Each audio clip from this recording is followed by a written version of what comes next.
Hi everybody, we're working on, I believe it's PowerPoint number 16 on sensory integration and sensory processing disorders, how those apply to our different functions that we're going to talk about. And so much of the materials that come from this are from a great book. I would encourage you to have it for your library called Is It Sensory or Is It Behavior? And when you think about what we're learning in class, everything is behavior.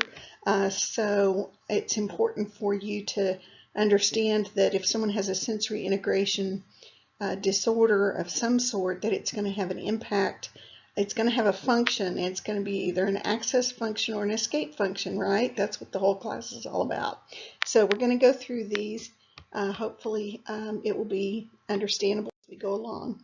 So these are the functions that can definitely have an impact as far as I can tell from a sensory processing disorder. So definitely a 1.1, the immediate sensory stimuli, children that are doing self-stim behavior, that, trying to gain sensation with their actions. The 1.2, the direct chain to tangible reinforcers, especially if that is something that has to do with the mouth, like eating, chewing, that kind of thing. So if they're trying to get something that's a texture, those are all seeking behaviors. 2.3 SMA, tangible reinforcers, especially with young people who require an adult to get them what they need in order to get their sensory needs met. That's important.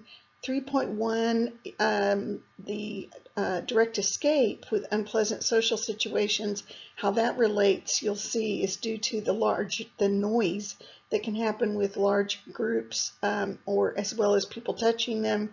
The lengthy tasks, the difficult tasks, those of course are very hard for children that have issues where they either need a lot of movement or they can't sit still or what have you. And definitely the 3.4 direct escape aversive physical stimuli is very much in this category. And I've also added 4.1, the SME, socially mediated unpleasant social situations, when you have a child, especially with cognitive problems, who is reliant on transportation or their mobility is reliant on people around them. And keep in mind that if they have sensory issues, this is going to be important to have someone who helps them.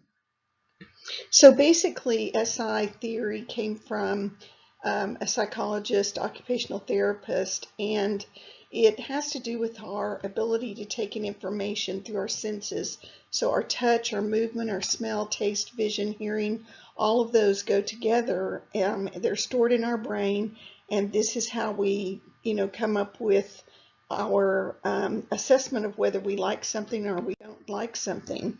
And this all happens in the sensory nervous system. It's a very neurological process, but that doesn't mean that we can't help them just because it's happening in the midbrain or brainstem levels. We can still come up with, alternative behaviors or ways in which they can get their needs met without it hurting them if possible. So let's start with the first area, which is tactile and touch. And so you have a discriminatory system that allows you to define the spatial characteristics of an object. Is it round? Is it sharp? Is it square? Is it soft, or is it hard? And then you have your protective system that tells you whether or not something is dangerous, such as heat, cold, and things like that, that can cause the fight, flight, or fright response, the kind of cave-in response to trauma. Then we have proprioception, and this is our body sense of position in location to our muscles and our joints. And so sometimes this is basically connecting your brain with what your body is doing. It's a very unconscious sense and where your bodies are in space and how they're moving. And it basically has to do with pressure, how much pushing or touching in order to have something register in our mind. The vestibular system has to do with your sense of gravity, or your sense of movement. And so the receptors in the inner ear have to do with this balance and movement, and it helps us know pretty quickly what direction we're in. And so if you have a problem with the vestibular system, then you're not going to register movement the way other kids do. So here is kind of an input-output view of the sensory processing. So you have your sensory stimulus comes in. This is your visual, auditory, tactile, proprioceptive, and vestibular system. It goes through central processing in your brain. It's kind of, imagine it like it's the university and you're going on to e-learning and you're inputting things, and then it's somehow either going to accept it or not accept it, and you're either going to get a good output or not. But the output that you're going to see is our functions, the behavioral function. And so we have a motor response, maybe an emotional response or a behavioral response or language response, but they're all still behaviors that are visible. So you may not be able to see what's actually going on in central processing, but you can see what the output is, and that's the part that we pay attention to in the behavioral realm. Okay, so now we're going to talk about the different levels of this responsiveness.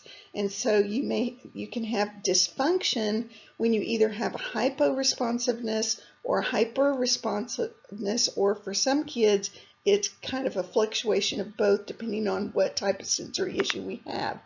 And then in the central processing, we have the terms of dyspraxia and discrimination disorders, and this is where the body is not registering things the way that the body is supposed to register. And so the output is problems with your executive function, again, emotional behavioral responses, language responses. And so this has to do with, for instance, a child that requires a lot of pressure in order to register that they're touching something is going to be someone who's a pusher, who is, maybe when they're trying to pat something, it actually feels like a hit. On the other hand, you might have a child that's more sensitive to touch, and so they barely like to touch things. They don't like their feet touched, or anything in which they're avoiding it. So some kids are like gravitating to something, and other kids are trying to avoid it. And that's where, if we're looking at it from a functional standpoint, we would not call the work we're doing as working with a hypo-responsive child. We would be talking about it in terms of a function. What are they doing? Are they running away? Is it happening only at lengthy tasks? Is it happening only when something is very difficult? So you have to look at it again, going back to the functions. So sensory seeking behavior, of course, is your access behavior, your obtaining behaviors. It's an undersensitivity or a passiveness. They're not registering completely the feel of whatever it is. Sorry about the light in the background, guys. They're not registering the feel of something. So that's the hypo-responsive child. The hyper-responsive child is overly sensitive, tend to avoid things that are sensory activities and situations. And then the fluctuating is the hypo and the hyper. It might be that they're hypo in the tactile response, but maybe in the auditory response, it's hyper. So we typically have, hang on here a second, in the hypo-responsiveness that has to do with your tactile and your proprioceptive input. This is the child that enjoys a lot of pressure. They like to be squeezed and held very tight. They like to be massaged, and they may not register a normal hug, a cuddling, or a tickling, and so they're going to be more, I guess the word rough or more aggressive. Those are bad words. Those aren't good behavioral terms. But if you thought about it in terms of a child who squeezes, they come up to you, they give you a hug, but they squeeze really, really hard, like a bear hug, and to another child it hurts, and you're trying to explain that hurts, and the child doesn't understand what you're saying. Typically, these children also don't register junk on their face, and so they may have runny noses, messy hands, food everywhere, it doesn't bother them because it has to be something thick and really, to really register, they have to really know that they're what they're feeling. And so this is also a baby who can wear their diapers wet or soiled for long periods of time and never complain about it. Or the clothing may be undone or falls off. They don't care. They don't feel cold. They don't feel hot nearly the way other people do. And they'll also complain a lot about having to wear clothing that's appropriate to the weather. And so a lot of parents get very frustrated by this, and there's a lot of arguing that goes on. They are very messy when they dress. They don't get their shoes tied properly. Their pants are usually kind of twisted. Their shirt, the buttons are not going to be in order. And they need to touch and feel everything. This is the type of child that runs their hands along the walls of the furniture. They handle every toy. If you take them to a store, they have to touch everything. And that's how they register. It's almost like if you imagined a blind child who had to touch everything as they go along. This is the child who, even though he has his vision, he has to touch in order to register where things are. They often bump into people. They have trouble keeping their hands to themselves, and they usually will have a lot of cuts, scrapes, bruises. They'll fall off a bike. They won't tell anybody that they're hurting because they are not registering pain in the same way they will register the pain. So they can be very rough on toys. They typically break a lot of toys. They're rough on objects. Other children, animals will avoid them because they usually get hurt. And even adults have a hard time kind of keeping them under control. They just don't understand how much they're hurting other people. They don't understand how much force they're exerting. But what they're trying to do is they're seeking sensory input. And so the behavior is not necessarily to get attention. The behavior is not necessarily socially mediated. It can be that they're they're bumping into people, they're grabbing people, they're touching everything. Has to do with a 1.1 for sensory stimuli. They don't like, they tend to like to rub things. And so, for instance, if they're sitting at a desk or something like that, they typically will scratch, things into the desk or rub on surfaces. They don't like the dark, and one of the reasons they don't like the dark is because they can't visualize. They're not using their visual sensory part. They're using touch, right? So if you turn off the lights, they're not going to know where their bed is, where the door is, where the chest of drawer is without light to help them do it. And they're going to feel insecure about walking around with their hands out trying to touch things in order to get to the bathroom or something like that. So they're likely to complain that they want the lights on, and then you have this battleground going on between the parents and the child. And they usually display their motor planning is very, very off and very different. And so you'll see that also with their behavior.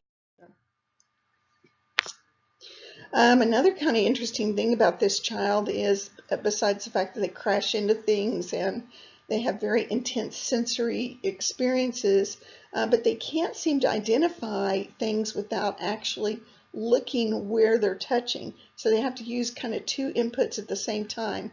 So if you've ever played the game where you have a paper bag and you put an object in the bag, and then you have to close your eyes and stick your hand in the bag and feel the object. For them, they're going to have to look in the bag and touch at the same time in order to get some idea about what's in the bag typically. They are a danger sometimes by accident to themselves because they don't know their limitations on a physical basis. The other thing is that they will typically be clumsy when it comes to running, walking. They don't have this awareness between their head and their feet, so they're going to be tripping, falling out of chairs, and sometimes they get labeled as doing it for attention, or somebody just calling them clumsy, when in reality it's this, the mind-body connection is not happening. It's very, they have a lot of trouble orienting their arms getting into their shirt or their legs getting into their pants. There's a lot of fighting that goes on with parents. You know how to put on your shirt. You know how to put on your pants. Don't make me come in here and do that for you. So there's there's a lot of discord that happens as a result of these sensory processing issues. And they also are constantly in motion because they have to check everything around them. Their movement tends to be very jerky and fast. It's like they go from 0 to 60 miles an hour and they don't have a rev up period. But at the same time, they lack a lot of coordination. So you see them bumping into things, running into stuff, and they typically can't tell how long their legs are or how long their arms are. So they're bumping into things, and it's very aggravating to parents. They just don't get it. So continuing on with this tactile hypo-responsiveness, one of the confusions that happens with parents is these children, like I said, are going from 0 to 60 miles an hour. They don't pace themselves. And so what happens is they'll play hard, and then they come home and they plop on the couch and they basically just want to read or play videos or watch TV. They don't want to put any more effort into the day. And part of the reason is because it takes so much effort on their part to explore their environment and to deal with their environment. And their muscle tone, regardless of the fact that they're pushing, pulling, grabbing, and all that, typically is very low muscle tone. And they, kind of sway back, and they're kind of awkward looking. And they typically, other kids will identify them, and kind of be standoffish and not really want to play with them. But the parents do a lot of complaining about these kids and will sometimes bring them into me for psychotherapy when it's really a behavioral thing where they need help modulating their movements so that they don't wear themselves out. They get very tired. Here's kind of an example of that sway back type of posturing that goes on when they're tired, or most of the time. Okay. Sometimes their hands seem very uncoordinated, so that means obviously that handwriting, scissor use, all of those things that require fine motors are difficult. Their fingers tend to work more like a mitten effect rather than individual finger effect.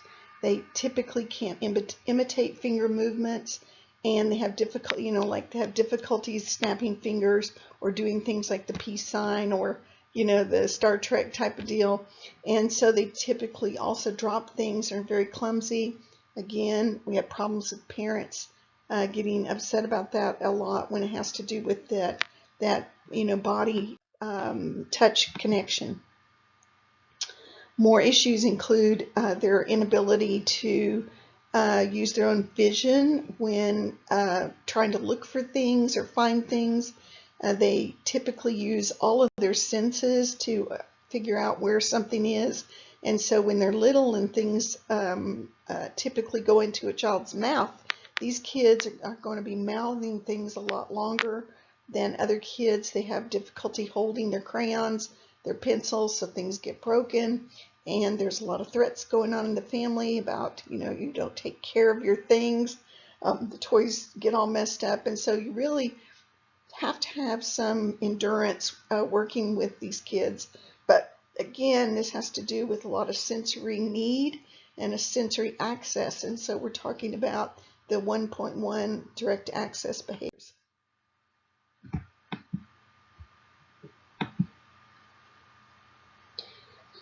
Let's see. Another thing that you will see is difficulty in sucking on a straw or blowing whistle or blowing kisses, chewing gum, problems with facial expression being kind of void of emotion. They typically don't move their mouth very much when they're talking or eating. They drool a lot, and it doesn't bother them that the drool is all over their face. Drives the parents crazy. So another interesting thing about these kids is that they typically don't like to eat new things.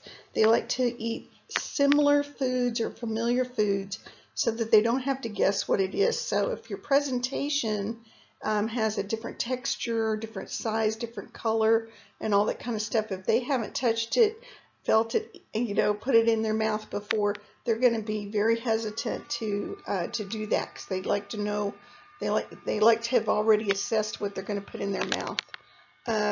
Their vocalizations lack variety, so they typically will have problems with modulating their voices, and their articulation is sometimes a problem too. So now we're going to switch gears into the hyper responsiveness, and these are the kids that hate to have their hair combed, washed, or cut. They don't like baths or showers. They will. These are your escape kids, right? Not the access kids like the hypo. This is the hyper, and they're trying to avoid being touched or getting touched in certain places. They typically react negatively with a lot of anxiety, hostility, or aggression. If the touch is kind of ticklish and they don't like it, they may pull away from a friendly pat or a caress from friends and families. They don't hug. You know, they have the opposite. They don't like you to touch them. They don't like you to be near them, and they'll avoid holding hands and things like that. They may, if they do allow you to have a hug, then you have to kind of give them a real deep pressure type of hug, because they will typically want to rub off anything off their body that they didn't feel right, and so they may reject your touch or your kiss or anything altogether, and that typically hurts the feelings of the mother or the primary caregiver, who tries to give like a little smooch on the cheek, and the kid's like, ugh, you know, don't touch me. Kids, little bitty babies, also typically reject the cuddling. They don't like to be held very firmly. It's not a pleasurable and a calming activity. And in fact, on the firm touch, they typically like how men hold babies, which is more outwards, where the baby's looking around and all that kind of stuff. Moms tend to want to cuddle and hold close. Men typically, you know, have the baby out here. So they're pretty picky about their clothing. They are the ones that hate the seams in the socks. They don't want tags in their clothes, and they certainly don't want to wear certain clothes, new ones especially. It's not even worth the effort to take this child clothes shopping at the first of the year, because they'll reject all of the new clothes. You have to wash them over and over and over again to get them soft enough. Super picky eaters only like certain textures, don't like lumps in their food, don't like sticky food, don't like getting things on their fingers. They don't like to play with, Play-Doh. They don't like their fingers. They don't like to do, pudding stuff. They don't like to walk with their feet in direct contact with the ground. They get very anxious, very upset, and sometimes even aggressive when you're trying to force them into a situation like this.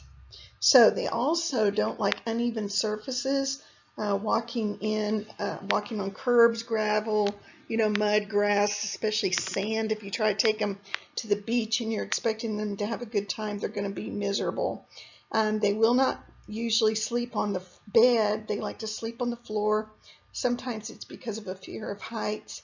And these are also kids that scream when you try to lift them up the air or throw them or whatever. They get very car sick, and we've moved on to gravitational insecurity, the proprioceptive kind of kid. Your auditory kids that are hyper responsive cover their ears to noises. They don't like fire alarms and bells. It's real important to prepare them. If you know you're working in a daycare, for instance, in which they're going to do a pretend fire drill, that's going to bother them. They don't like noise in the vacuum cleaner. They get very upset in open public environments, and those like tornado hand dryers that you have like in Target and all that. Worst thing in the world for one of these kids. You're likely to end up with a screaming child running out of the bathroom if something like that occurs. So when we are talking about this hyper responsiveness and disruptive behaviors, we were talking about how you have to assess, are they trying to escape something, some sort of a sensory issue, or are they trying to gain something? So they may still be rocking, spinning, running, jumping, lunging, headbanging, masturbating, throwing themselves on the floor, crashing and burning, hanging upside down with their head inverted. All those things can be sign of hyper responsiveness, but you can all, trying to escape some sort of touch that they don't like, but it can also be related to they're trying to access something, so you have to figure out which of the sensory issues in them.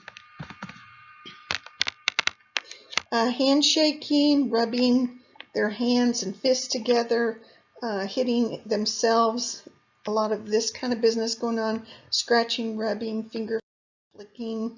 These are just all stereotypic behaviors that end up getting referred for a behavioral assessment.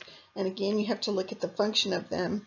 There's a lot of eye crossing, a lot of eye rolling, there a lot of chewing on clothes, especially the edges of the collar, ear flicking, covering your ears, smelling and sniffing every object that they can find.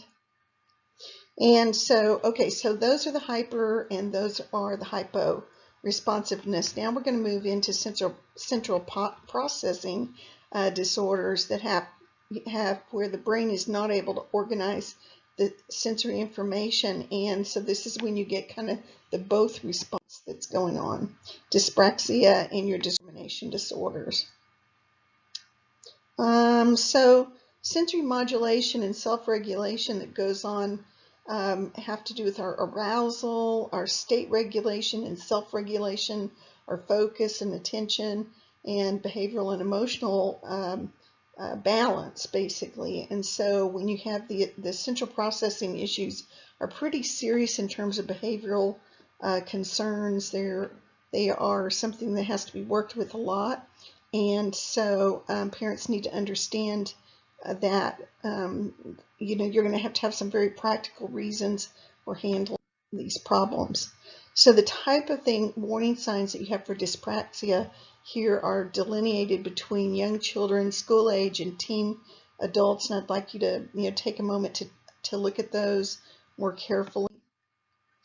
Sensory registration is basically when children are trying to respond and handle the sensory input in their environment, and they either fail or have failed to respond or have such a delayed response that it can be problematic. So arousal has to do with your ability to feel alert, and you want that balanced alert state in order to learn. So if the child's nervous system is going from sleep into a full-blown shrieky, screaming fit, of agitation, then you've got a child that can't reach that state of calm arousal that you need in order to learn. And I see this a lot with children who have had, birth problems. Sorry, I'm going to move the thing. Birth problems, maybe had a stroke or a brain bleed or something at birth. And so it becomes a real problem for those children. Okay, so you guys, we've been talking for about 28 minutes right now. And even for myself, my feeling is, gosh, I'm getting really tired, right? Almost get me a peppermint stick, put in my mouth. That'll be on the test. I'll be asking you, so what did Annette put in her mouth when she was trying to keep herself in a calm, alert state, right? So most of us have a way in which we reach that alert state in order to learn and to absorb. And after 30 minutes, like even as the person who's talking without you guys being in front of me and helping me feel stimulated and alert, then I feel like I'm having trouble keeping my energy up. So I got me a peppermint stick. Makes me feel better, helps me self-regulate. So my point in this is that for some children, the ability to reach the optimal level of arousal is very hard. So y'all have heard me talk about my daughter who has the sleep disorder. Her level of arousal never reaches the full alert state unless she's on medication, right? But then you have some children that can be sound asleep, and these are the kids I was talking about who maybe have brain bleed. Stroke patients can be like this, where the minute they wake up, all of a sudden they are in this high arousal, very distressed. It's very hard to bring them into a calm state. Their bodies just can't, regulate that. So if you can find either a tactile, a visual, an auditory, calming stimuli that can be helpful for someone to modulate this regulation, that's very helpful.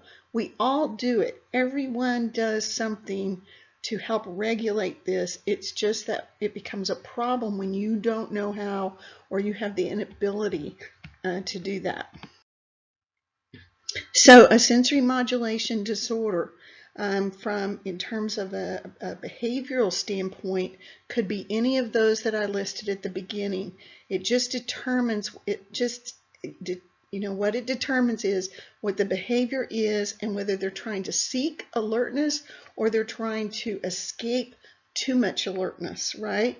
And so the problem is their ability to organize the intensity of the response that they're having from a sensory standpoint. And so this is where being able to either, do an access man or help them find some sort of an escape through another alternate behavior. Whatever you can find that's going to be helpful, that's what you want to do. So we typically will see problems with their ability to focus, their arousal being under or over, or very fluctuating, the behavioral and emotional responses, very fluctuating. Their restful arousal state can be too high or too low. These are kids that might have trouble getting to sleep, or the ones who are always sleeping. Their inability to find that middle ground. And so this is a very neurological type of problem. But from a behavioral standpoint, we can help them. So for an example, when my daughter with the sleeping issue was a baby, one of the ways we would help her become more aroused was to take like a washcloth that was cool, not freezing, and tap the bottom of her feet, to kind of wake her up so she would feed and so she would nurse. And so sometimes that's what we'll do, or we'll unwrap a baby to try to get them out of that sleep state. Or on the other hand, if they're agitated, we'll swaddle to help them calm down. We'll help them suck on something so that they feel a lot better about, kind of regulating themselves into that sucking response, which is very, very helpful in all kinds of situations for regulation. And so with older children, it can be lollipops. Even with adults, I have found that, Dum Dum Pops and Tootsie Roll Pops and things like that can be very calming when someone's in a very distressed situation. And I know that every dentist in the world is going to have comments about, pacifiers or, using candy. But it's the sucking, how can we replicate a sucking response to help someone get to that state of calm? That's what the goal is here, all right? So these children have trouble changing environments. They typically like organization. They don't like surprises. They will block out irrelevant information that's irrelevant to them and only attend to whatever is stimulating them. So sometimes it's like they miss the fact that they're in a forest for the trees, right? And so they're all focused on maybe the distress of getting dirt under their feet and not really paying attention to the fact that they're in this beautiful environment. If they could just kind of separate themselves from that uncomfortableness of their arousal state and be able to see what's going on around them, that would be great. So we have to respond to them by either calming or escalating their arousal. And so our goal is the middle ground with our behavioral intervention plan. So the kids that can be overstimulated very easily typically are very high gear children is one characteristic, and they typically are runners. They are very anxious or aggressive, very inattentive and distracted. They usually get the ADD, ADHD diagnosis on them also.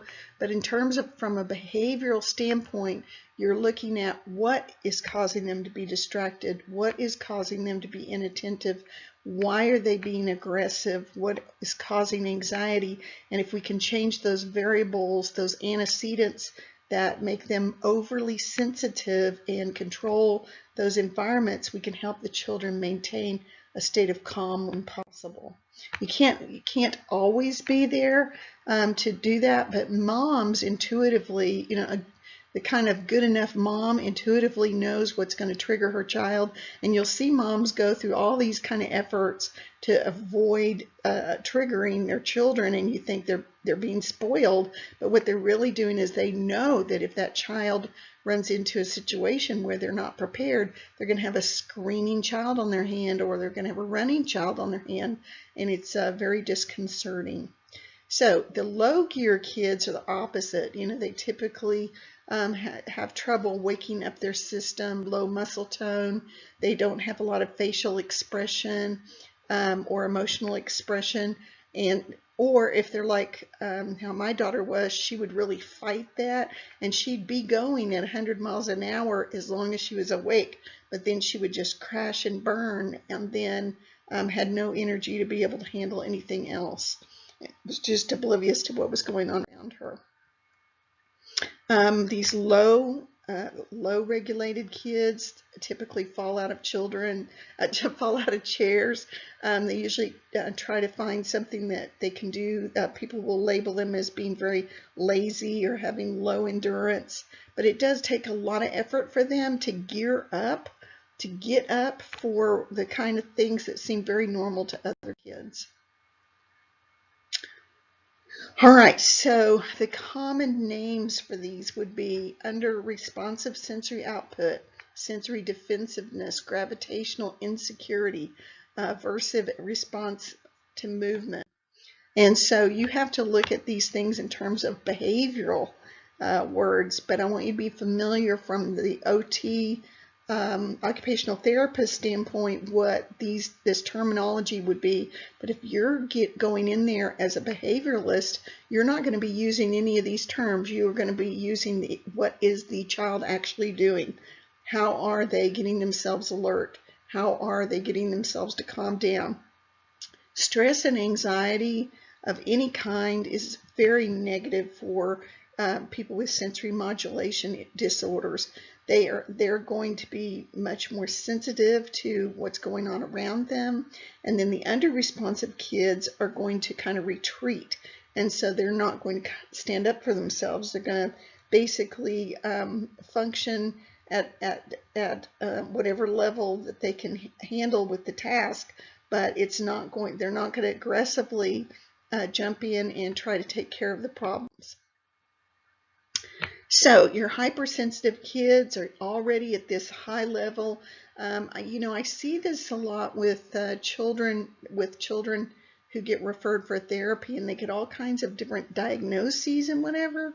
But basically, you can trace, if you say to the parent, there's kids crying in my waiting room, and I say to the parent, walk me through what happened. How did the child, they'll say, oh, they were fine this morning when they went to school. Well, how come they're screaming in my office? Well, they forgot to tell the child that they had a doctor's appointment with me. So they forgot to warn the child and give them an upfront warning. And then they just showed up at school. They picked the child up, basically dragged them out of their class to go to the therapy appointment. And then they're confused about why the child is overly upset. So preparing these children as much as possible for any disappointments, for any possibility of change is super important. You can't always guarantee that you're going to fix everything for these kids, but you can be more responsive to the things that cause them anxiety and stress and be upfront with them about it. If you say to them, I know you dislike going to the doctor. We don't have any choice. We are going to have to go to the doctor today. So what are we going to do after the doctor to make things better? That'll make you feel like it was worth going. Would you like to stop and get fries at McDonald's? Those kind of things. And it shouldn't be contingent on them behaving necessarily at the place they're going. It's just the fact that they were willing to get in the car and get a seatbelt on, because these kids can run. If they don't want to do something, they will freak out on you and they will hide, and sometimes you don't even make it to where you were hoping to do. So their restlessness, their concentration difficulties every single thing around them they can't seem to screen out. I've had clients in my office, and all of a sudden they'll stop and they go, "What was that? What was that?" And what it was is the air conditioner kicked on, and I'm sitting there day after day. The air conditioner comes on, it comes off, comes on, it comes off. I completely ignore it. But for somebody who has this hypersensitivity to auditory things, to visual things, the windows in my office will creak when it's cold outside. I go, it sounds like a spook house a little bit, and they'll be, what's that? What's that? It's almost like a startle response. And sometimes these kids will look like post-traumatic stress disorder or acute stress disorder, some sort of a trauma response. That can also look the same, all right? Trauma can also create hypersensitivity to certain smells, tastes, touches, and what have you, but most of what we're talking about are kids that are born this way. Okay, so just a reminder here, one of the reasons I had you do your own sensory checklist was to prove to you that we all have different sensory issues, okay? We may not have the central processing issues, but we all have sensory issues of one kind or another. And whether we've overcome them as an adult or whether we continue to have them as a problem, we've learned to adapt. The older you get, you start to adapt to things. But in terms of for children, to help children modulate, we can do things in our behavioral plan that help them know how to experience and how to expect things so that they don't get too aroused and too anxious. And so we want to structure change if we're going to have to do change. So basically, if you know, sorry, again, I'm switching around. If you know that a child is going to have difficulty if they have to leave their favorite class in school, then you want to do your very, very best not to schedule an appointment during that favorite class in school. You'll have much more cooperation if you arrange for them to have to leave school and change their habits if it is something that they already would love to escape. And so that sounds kind of like a counter, to what you want children to really learn to do, but we're talking about extremes in behavior.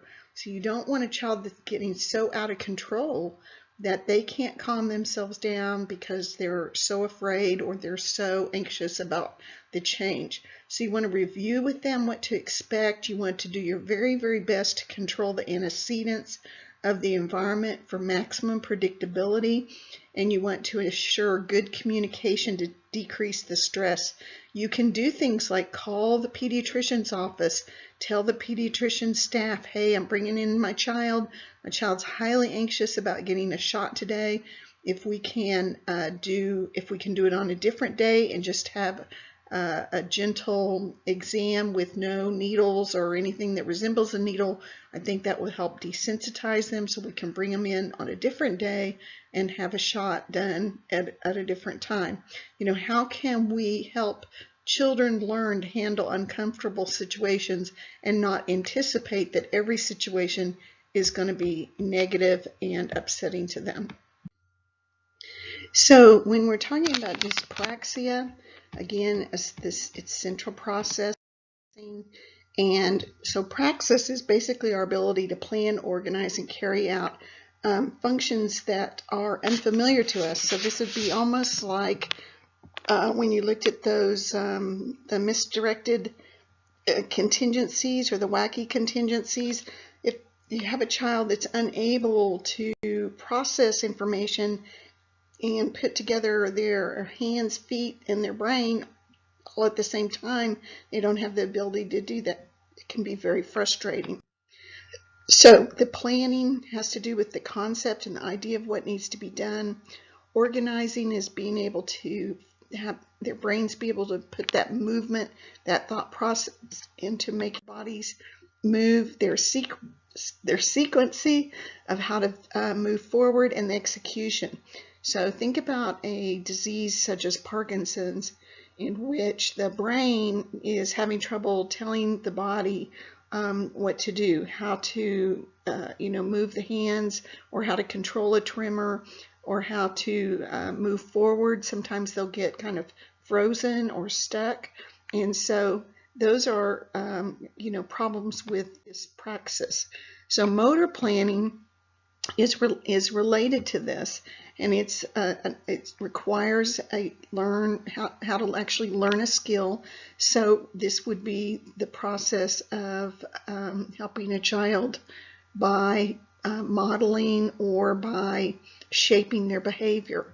And so if it's an unfamiliar task and you're trying to teach someone, for instance, how to tie their shoelace, you don't just tie your shoe and then have the child look at it and say, now it's up to you to tie the shoe. So any task that requires learning is going to require this ability of motor planning. Now, let me give you an example. So when my mother was elderly and she broke her hip, she also lost a lot of her cognitive ability to handle thought process and planning, and it would seem it seemed to me so obvious on certain little things. So for example, let's say, I can't remember even now, but let's say her left leg was, her left hip was shattered, and she's working with a physical therapist, and the physical therapist is trying to give her thoughts that will help her be able to handle walking, for instance. So if she's handling the stairs, the thing was something like, up with the good, down with the bad. Okay, so the bad leg means that's the leg you broke. The good leg means your strong leg that didn't get broken. Well, she had trouble even processing which leg had been broken, even though you would think that that's obvious. You would think that the pain, she would register the pain of the leg that had undergone surgery, but in fact she couldn't do that. Or they would tell her that she couldn't put no weight bearing. Okay, you and I know that that means you just don't put any weight on that leg.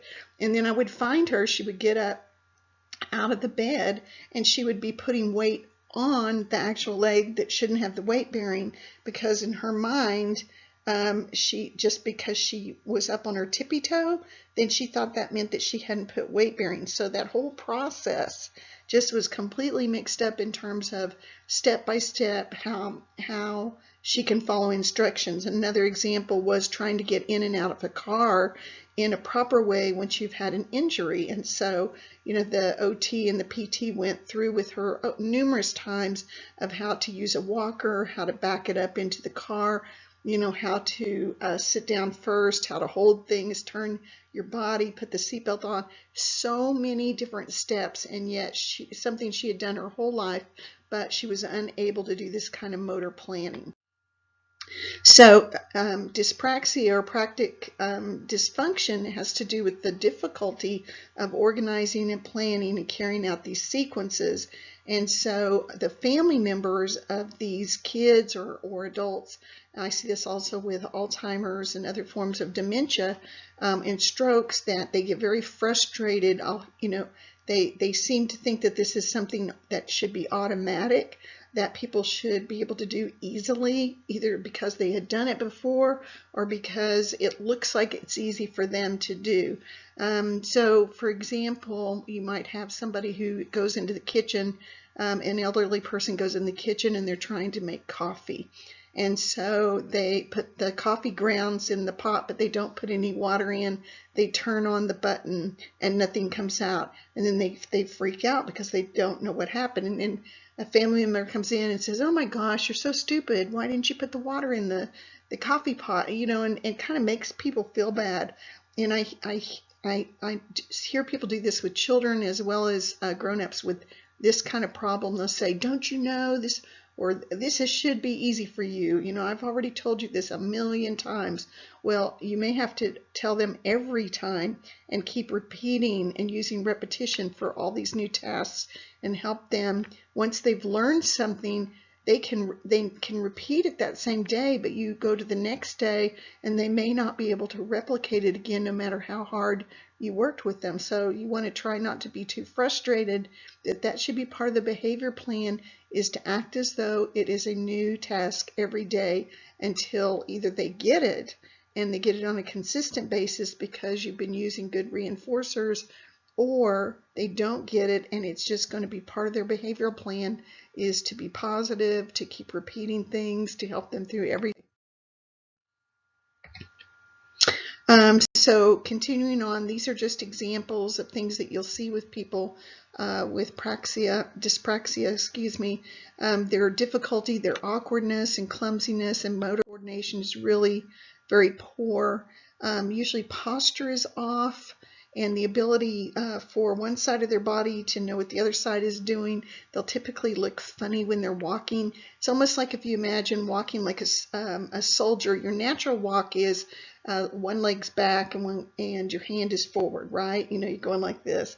But someone with dyspraxia might have problems with that, and they may be walking with the same hand, same foot, same hand, same foot, almost looking like a soldier instead of walking in a normal sort of a way. And so they may have trouble with all of the discriminating, the tactile, the auditory input. They may over-respond or under-respond to all of these sensory issues when you've got dyspraxia. So a lot of times the children in particular and the people you're working with want to have total control of everything from what they're going to wear to what they prefer to do, how they complete the activity, and you can see the frustration of people when they want it all to be done right, whatever that definition of right is.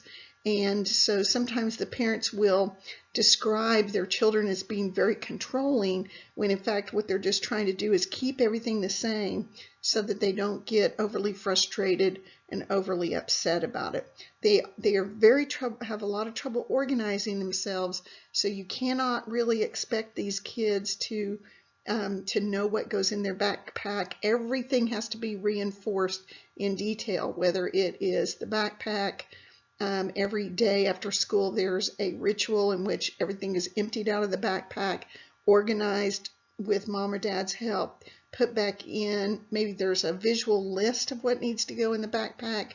Then maybe there's a visual list that's at the exit of the house that tells you what needs to be in your hands. You need to have your jacket, you need to have your backpack, your shoes are on, your socks are on, your underwear's on, your pants are on, your shirt is on, your hair is brushed. You know, all of those things may be all over the house as a reminder. So you don't want to use strictly auditory instructions. You want to have as many visual and tactile kind of reminders of everything. Their sense of time is difficult, and so they typically are very late, have trouble finishing and turning in assignments, and this can look like distractibility, inattentiveness, hyperactivity, or just being disorganized, but basically it's that whole processing that's going on in the brain. But what are they trying to access, or what are they trying to avoid? You know, in the case of if they're having difficulty organizing themselves, then they're going to try to avoid that by not doing it. And so is this considered a difficult task, or is it a lengthy task? How have you broken it down into small parts so that this person can be successful without it appearing as though you're treating them like they're just a little baby and they don't know what they're doing?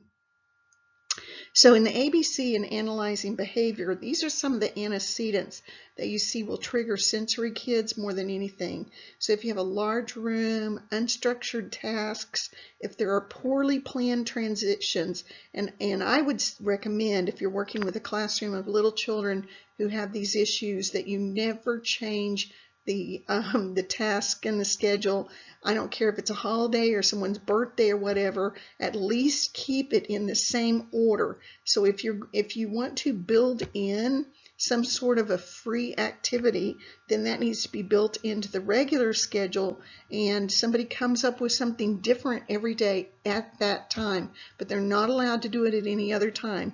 So let's say you come in, we sit down, we have circle time, we have center time, we have lunch, then we have nap time, then we have we wake up and do something that's very structured that they know about. Then it might be the free and open time. That may be the time when mom and dad can bring in cupcakes or whatever, or that's your holiday party time or whatever. But don't think that it's helping a child with these kind of problems to give them a day off and change their schedule. It's usually you as a grown-up that's bored and you want to have some stimulation that's different, but it doesn't help these kids. It gets them a lot of anxiety. So if you're going to transition them into something that they're not expecting, make it every day, a certain time of day, something new will be introduced that is fun and not stressful, so that it's not scary to them to do it. When you have a low child-adult ratio, meaning that you've got too many kids with not enough grown-ups involved, if there's a lot of closeness with one another, too many people touching each other, if there's stress and frustration, or the environment is noisy or cluttered, or you change teachers or places or activities, or if it's so boring and has so little stimulation that the children start to self-stim in order to cope with it, and excessive waiting time. So it's better not to announce anything until you know it's ready to happen, but at the same time you want to prepare them that something is going to happen, but don't keep telling them 15 minutes and 14 minutes, 13 minutes, unless that works best with your child. You basically just don't want them sitting around waiting for the activity to happen because you're disorganized. The special events that typically affect a child's behavior is their lack of sleep, if they're already emotionally upset or sick, or they've just had a really worn out hard day, they woke up late, or they're hungry and they didn't eat, or they have a long bus ride or a car ride to get to where you're at. All of those things can be antecedents that will trigger behaviors that you are not wanting to have. Okay, so that's the antecedent part of it, and then when you're in the special events part of it, so then the environmental factors, all of these involved can be affected, right? You can help the parents be sure that the kids get as good a sleep as possible. You can try to encourage the parents as much as possible to avoid fights before school, that kind of thing. So warning signs that a behavior is going to start to happen is when you see kids getting very restless, they're not paying attention to you, their eyes are looking all over the place, they're getting distracted, maybe they're pausing, and they're getting ready to hit, or if their voices are getting loud or hand flapping. All of these are warning signs and predictors that you're going to have some kind of an acting out situation. Now, when are problems less likely to occur? Well, a small classroom, structured tasks, one-on-one with the children, child-directed activities rather than adult-directed activities, engrossing tasks. These are things that every child, or in particular these children, love. Something interesting, stimulating, but not overly stimulating. They have no wait time. It's a quiet environment, free from clutter. There's repetition and routine involved with it. It's pre-planned transitions. Familiar people are there assisting you, and there's help. There's help for every child that runs into difficulties. Familiar people, super, super important. If you're going to invite guests or you have a substitute, if there's any way to prepare the child that a substitute is coming, then that's really important to do that. If you have a child that is so disturbed that a substitute is really going to have a hard time and cause a lot of stress for your child, keep them home. If there's a way to do that, if you have that ability, keep them home, or even see if you could arrange for them to be in a classroom with somebody that they do know, rather than put them in an environment that's going to be frightening and create a lot of anxiety. All right, so here we go. We've already looked at all those things. So let's take a look at the obtaining behaviors, or the access behaviors. So is the child trying to communicate that they want something, that they're trying to get an object, an activity, a need taken care of, a want taken care of? Is their communication acceptable or unacceptable? Are they trying to obtain an internal or a systemic or a sensory need. Are they hot? Are they cold? Especially for our nonverbal children, they can't tell you when they're uncomfortable, but we still need to attend to them. If they're making more grunts and moans and discomfort sounds, then you need to pay attention that maybe something is wrong, maybe they're uncomfortable. It's just like a baby who can have a safety pin that's come undone on their diaper, and we're just telling them to hush up and trying to get them to be quiet when they're trying to tell us that they've gotten pinched or something like that. Avoiding behavior is the same thing. Is the child trying to communicate that they're trying to escape something? Is it a task? Is it an object? Is it an activity? Is the task too difficult? Is the task not stimulating or challenging enough? Are they trying to avoid it because of some sort of sensory aspect? You think it's all fun and good that you guys are going to, maybe play with Play-Doh, but for a child that is hypersensitive and they don't want their fingers to get dirty, can you offer them some gloves as an alternative so that they can still participate and still get a grade, but at the same time their hands won't get dirty? Is there anything wrong with that? Can you accommodate, change the antecedents so that this child will be able to handle things? So we'll continue with these. So basically, warning signs again: restlessness, eye aversion, distractibility, frustration, pausing, raised voices, whining, hand flapping, shifting in the chair, and darting looks, kind of at you, whether it's in hatred because of what you're getting ready to make them do. Be cognizant of, as much as possible, of all the children and what the children are doing, so you don't have a big disruption. So prioritizing the need to change.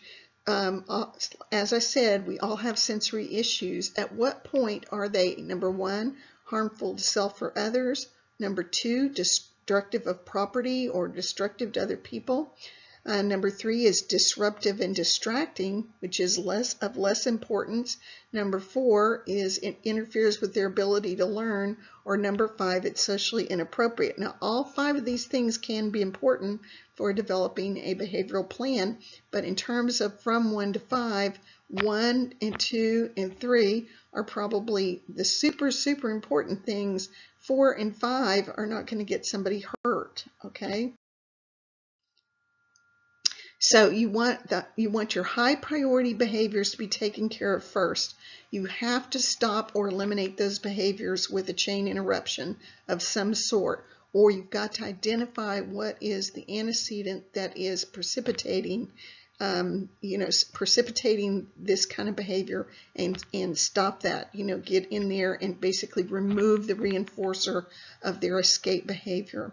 And so you've got to take a twofold approach with this. You've got to stop them aggressively at the time it happens and intervene before anyone even gets going. So a hand raised as a fist needs to be stopped before the fist connects. That means if you've got a child with these problems, they need to have someone assigned to them who that's their diligent job, is to block, alter, or deter this behavior so that nobody gets hurt. All right, and you want it then, after you've gotten that blocking done, or you have helped interrupt that chain in one way or another, then you've got to look for a long-term replacement behavior that will help deal with their sensory needs. Or you need to at least limit the behavior to a time in which they can do those things without it being disruptive or embarrassing. Is there a place in the school that they can go to that they can chew on their shirt or whatever, but they can only chew it during lunch hour or during recess or what have you? At what point can you allow them to do it or not do it based on the severity of the problem? You need to treat the primary function of the behavior, the primary cause of the behavior, and see if you can get the behavior to go away just by treating the sensory issue. So if you've got a child and they've got a tactile hyper responsiveness, then if you can get that parent or the teachers or everyone to cooperate and let that child wear what they want to wear to school so that they are not edgy and irritated irritable and upset by the time they get there is very important. And at the same time, you want to have an extra set of clothes that meet that same criteria at the location, so that if for one reason or another, like a little string or something like that happens that can be annoying to these children all day long, kind of like that Teaching of John movie, then you've got an alternate that you can let the child change into, and maybe that will help them feel better. So I want to give you a personal example of that. So, a lot of y'all know that I, had surgery, and part of the surgery is I have to wear this abdominal binder, and the abdominal binder is made from a stretchy elastic. And it's itchy, it's hot, it really, really bothers me.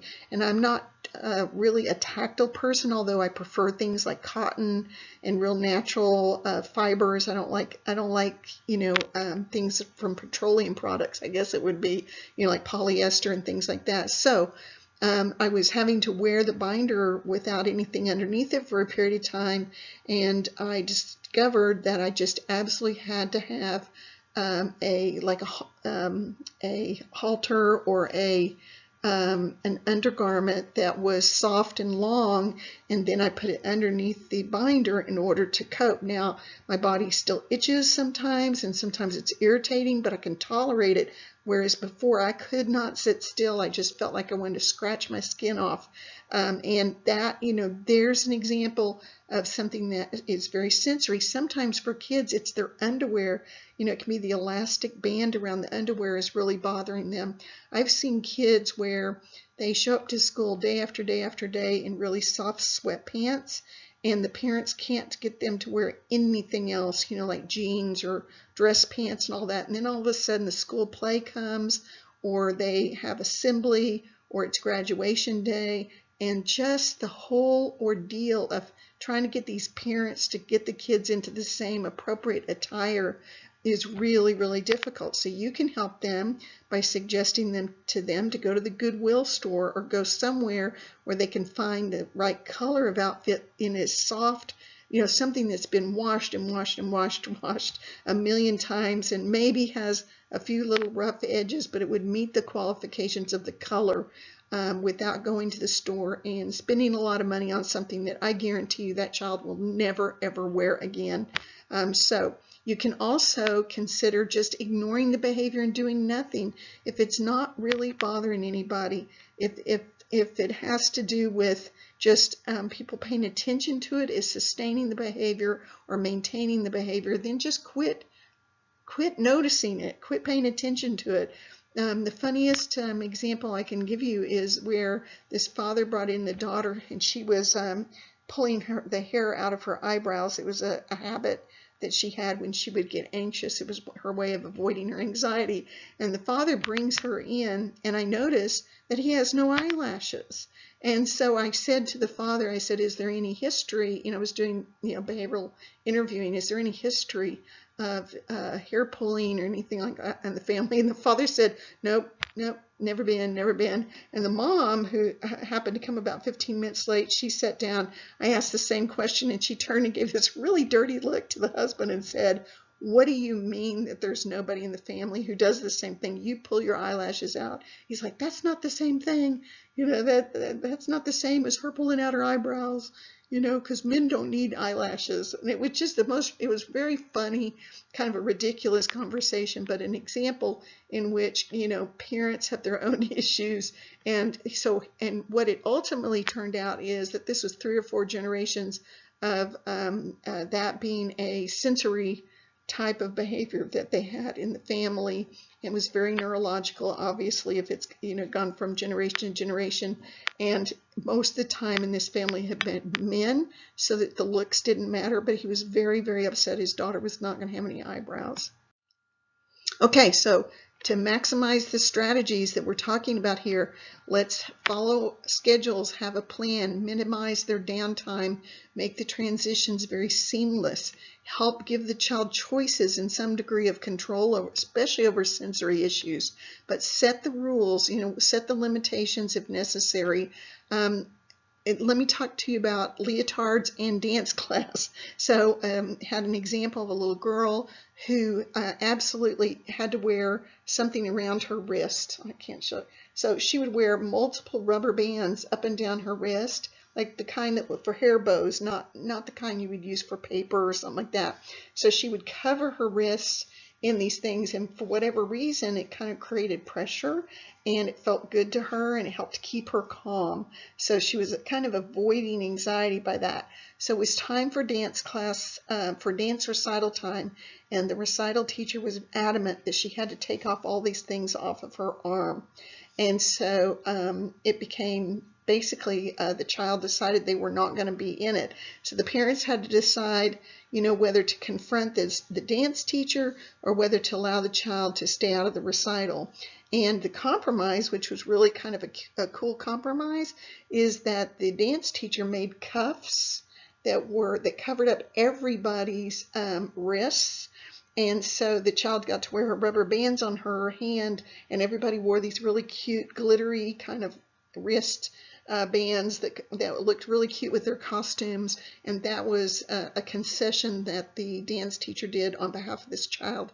I was very appreciative of that because I wasn't really sure what was going to happen if she wasn't able to fulfill her obligation with her friends.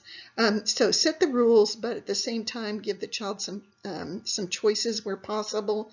Be sure that your instructions are clear, and if you're doing everything orally, back it up visually, even if it's with pictures.